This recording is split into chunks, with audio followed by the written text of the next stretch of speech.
जय हिंद। कैसे हैं आप? एक बार फिर आपके अपने चैनल गुरु गंगा में आपका हार्दिक स्वागत है। आज के वीडियो में हम लोग रासायनिक बंधन यानी केमिकल बॉन्डिंग से संबंधित प्रैक्टिस सेट को हल करेंगे, टेस्ट सीरीज को हल करेंगे।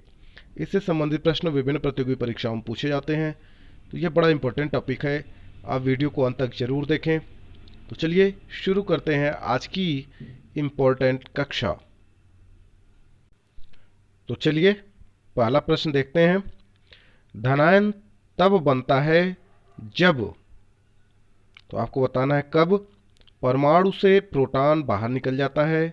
धनायन तब बनता है जब परमाणु इलेक्ट्रॉन खोता है। धनायन तब बनता है जब परमाणु पर बाहर से धनावेश आता है। और धनायन तब बनता है जब परमाणु इलेक्ट्रॉन ग्रहण करता है। आपको बताना है कि इसमें से सही उत्तर क्या है। धनायन कब बनता है? जी हाँ, धनायन तब बनता है जब परमाणु इलेक्ट्रॉन खोता है। ऋणायन तब बनता है जब, कब बनता है वो बताना है आपको। आपके पास ऑप्शन है। ए कहता है परमाणु इलेक्ट्रॉन ग्रहण करता है तब। बी कहता है परमाणु पर बाहर से धनावेश आ जाता है तब ऋणायन बनता है। सी कहता है परमाणु इलेक्ट्रॉन खोता है तब। और डी कहता है परमाणु से प्रोटॉन बाहर निकल जाता है तब ऋणायन बनता है। सही उत्तर क्या है? जी हाँ, ऋणायन तब बनता है जब परमाणु इलेक्ट्रॉन ग्रहण करता है। जब वो ग्रहण करेगा तो ऋणायन बनेगा, और जब इलेक्ट्रॉन खोएगा तो धनायन बनेगा। जी हाँ, बिल्कुल ठीक है। आयनों से बने हुए यौगिक का सामान्य नाम है। ए वैद्युत संयोजक, बी उप सह संयोजक, सी सह संयोजक, डी इनमें से कोई नहीं। तो आयनों से बने हुए यौगिक का सामान्य नाम है वैद्युत संयोजक।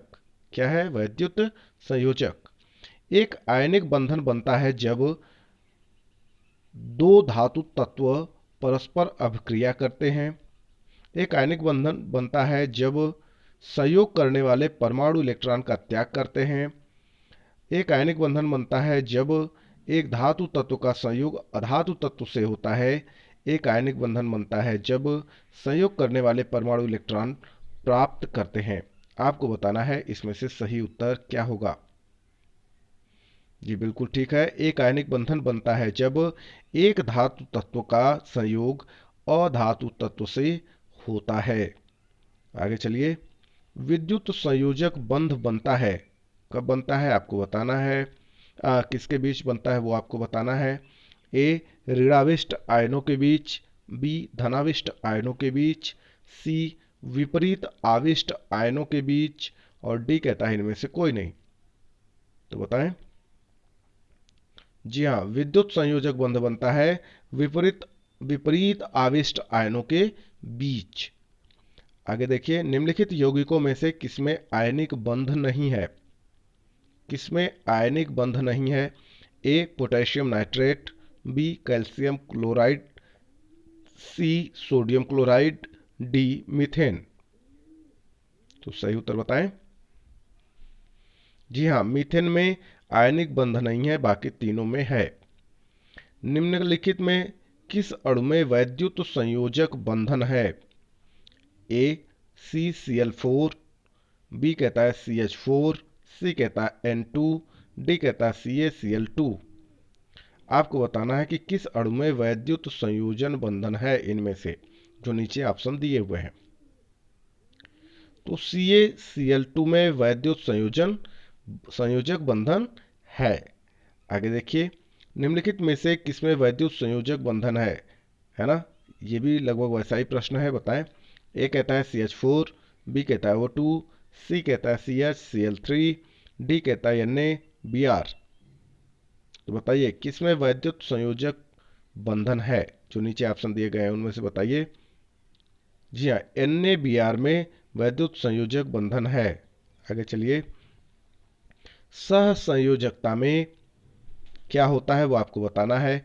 ए कहता है इलेक्ट्रॉनों का अक्षय होता है, बी कहता है इलेक्ट्रॉनों की बराबर की साझेदारी होती है, सी कहता है इलेक्ट्रॉनों का न स्थानांतरण होता है न साझेदारी होती है, डी कहता है इलेक्ट्रॉनों का स्थानांतरण होता है। आपको बताना है सह संयोजकता में क्या होता है। जी हाँ, सहसंयोजकता में इलेक्ट्रॉनों की बराबर की साझेदारी होती है। सहसंयोजकता कहा जा रहा है ना, तो बराबर की साझेदारी होती है इलेक्ट्रॉनों की। आगे चलते हैं। जब एक ही तत्व के दो परमाणु परस्पर संयोग करते हैं तो उनके बीच बंधन की प्रकृति होगी, कैसी होगी वो आपको बताना है। ए आयनिक, बी ध्रुवीय सहसंयोजक, सी सहसंयोजक, डी कहता है अध्रुवीय सहसंयोजक। तो आप बताएं उनके बीच बंधन की प्रकृति कैसी होगी। अध्रुवीय सहसंयोजक, डी बिल्कुल सही उत्तर है। आगे चलिए। मीथेन अणु में है ए त्रिसंयोजक बंधन, बी कहता है द्विसंयोजक बंधन, सी कहता है एकल सहसंयोजक बंधन और डी कहता है इनमें से कोई नहीं। तो बताइए सही उत्तर क्या है। मीथेन अणु में है एकल सहसंयोजक बंधन।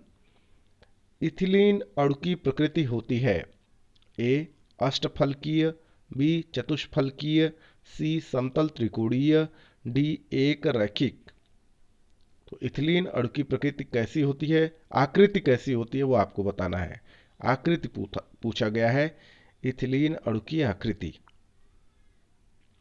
समतल त्रिकोणीय, बिल्कुल ठीक उत्तर है। निम्नलिखित में से किस यौगिक की आकृति चतुष्फलकीय होती है। A ammonia, B carbon tetrachloride, C acetylene, D जल। किस यौगिक की आकृति चतुष्फलकीय होती है। जी हाँ, कार्बन टेट्राक्लोराइड, बिल्कुल ठीक है।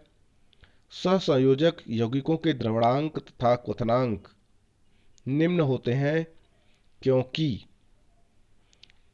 ए कहता है ये प्रायः जल में अविलेय होते हैं, बी कहता है जल में इनका आयनन नहीं होता है, सी कहता है ये कम क्रियाशील होते हैं, डी कहता है इनमें अंतराणविक बल कमजोर होता है। तो आपको बताना है सहसंयोजक यौगिकों के द्रवणांक तथा क्वथनांक निम्न क्यों होते हैं। ये थ रहेगा क्वथनांक, है ना। तो बताएं। क्योंकि इनमें अंतराणविक बल कमजोर होता है। ठीक है, आगे चलिए। सोडियम क्लोराइड में होता है ए उप सहसंयोजक बंधन, बी सहसंयोजक बंधन, सी वैद्युत संयोजक बंधन, डी इनमें से कोई नहीं। तो सोडियम क्लोराइड में होता है वैद्युत संयोजक बंधन। अगला प्रश्न देखते हैं। जब एक रासायनिक बंध बनता है तब क्या होता है। ए ऊर्जा हमेशा अवशोषित होती है, बी ऊर्जा हमेशा निर्मुक्त होती है, सी कहता है ऊर्जा न तो अवशोषित होती है और न ही निर्मुक्त होती है, डी कहता है ऊर्जा जितनी अवशोषित होती है उससे अधिक निर्मुक्त होती है। आपको बताना है कि जब एक रासायनिक बंध बनता है तब क्या होता है। जी हाँ, ऊर्जा हमेशा निर्मुक्त होती है। क्या होती है, ऊर्जा हमेशा निर्मुक्त होती है। कार्बन टेट्राक्लोराइड अणु की आकृति है। कार्बन टेट्राक्लोराइड अणु की आकृति है, अभी ऊपर आप पढ़े हैं तो इसका उत्तर आप बताएं। ए कहता है वर्गाकार समतलीय, बी पिरामिडीय, सी चतुष्फलकीय, डी विकृत चतुष्फलकीय। जी हाँ, चतुष्फलकीय होती है कार्बन टेट्राक्लोराइड अणु की आकृति। आगे देखिए। निम्न में से किस यौगिक में हाइड्रोजन आबंध नहीं है। हाइड्रोजन आबंध नहीं है। ए CH4, बी कहता है NH3, सी कहता है H2O और डी कहता है CH3COOH। तो बताइए किस यौगिक में हाइड्रोजन आबंध नहीं है। जी हाँ, CH4 में हाइड्रोजन आबंध नहीं है। निम्न में से किस यौगिक में हाइड्रोजन आबंध विद्यमान है। आपको बताना है किसमें हाइड्रोजन आबंध विद्यमान है। ए कहता है HF, बी कहता है HCl, सी कहता है HI और डी कहता है HBr। तो सही उत्तर क्या है वह आप बताएं। किस यौगिक में हाइड्रोजन आबंध विद्यमान है। जी हाँ, HF में, बिल्कुल सही उत्तर है ये। रैखिक संरचना वाला अणु है। ए CO2, बी कहता है NO2, सी कहता है SiO2, डी कहता है SO2। आपको बताना है इनमें से रैखिक संरचना वाला अणु कौन सा है। जी हाँ, CO2 बिल्कुल ठीक उत्तर है। हाइड्रोजन क्लोराइड एक गैस है परंतु हाइड्रोजन फ्लोराइड एक निम्न क्वथनांक वाला द्रव है, क्योंकि ए कहता है HF बंध दुर्बल है, बी कहता है HF बंध प्रबल है, सी कहता है हाइड्रोजन आबंध के कारण अणु संगुणित हो जाते हैं, डी कहता है हाइड्रोजन फ्लोराइड एक दुर्बल अम्ल है। तो आपको सही उत्तर बताना है, बताएं। जी हाँ, हाइड्रोजन आबंध के कारण अणु संगुणित हो जाते हैं, इसीलिए हाइड्रोजन क्लोराइड एक गैस है, परंतु हाइड्रोजन फ्लोराइड एक निम्न क्वथनांक वाला द्रव होता है। NH4Cl में पाया जाने वाला आबंध है ए वैद्युत संयोजक, बी सहसंयोजक, सी उप सहसंयोजक, डी इनमें से सभी। तो बताएं। NH4Cl में पाया जाने वाला जो आबंध है वो इनमें से सभी, वैद्युत संयोजक भी, सहसंयोजक भी और उप सहसंयोजक आबंध भी है ना। तो जो सही उत्तर है वह है इनमें से सभी। जल के अधिक क्वथनांक का कारण है ए इसका अधिक डाई इलेक्ट्रिक स्थिरांक, बी इसकी अधिक विशिष्ट ऊष्मा, सी जल के अणुओं का कम वियोजन, डी जल के अणुओं में हाइड्रोजन आबंधन। तो बताएं, जल के अधिक क्वथनांक का कारण क्या है? जी हाँ, जल के अणुओं में हाइड्रोजन आबंधन। अगला प्रश्न देखते हैं। द्रवित सोडियम क्लोराइड विद्युत धारा का प्रवाह कर सकता है क्योंकि इसमें उपस्थित होता है, क्या उपस्थित होता है? ए मुक्त अणु, बी मुक्त आयन, सी मुक्त इलेक्ट्रॉन, डी कहता है सोडियम तथा क्लोरीन के परमाणु। तो आपको बताना है कि द्रवित सोडियम क्लोराइड विद्युत धारा का प्रवाह कर सकता है क्योंकि इसमें उपस्थित होता है मुक्त आयन। बी बिल्कुल सही उत्तर है। तो यह वीडियो पूरा हुआ। यह इंपॉर्टेंट वीडियो है आपकी परीक्षा के दृष्टिकोण से। यदि यह वीडियो आपको पसंद आता है तो इसे लाइक जरूर करें, अपने मित्रों में शेयर करना ना भूलें और अपने बहुमूल्य सुझावों को कमेंट बॉक्स में जरूर देते रहें। फिर मिलते हैं अगले इंपॉर्टेंट वीडियो में, तब तक के लिए आप सभी लोगों को जय हिंद।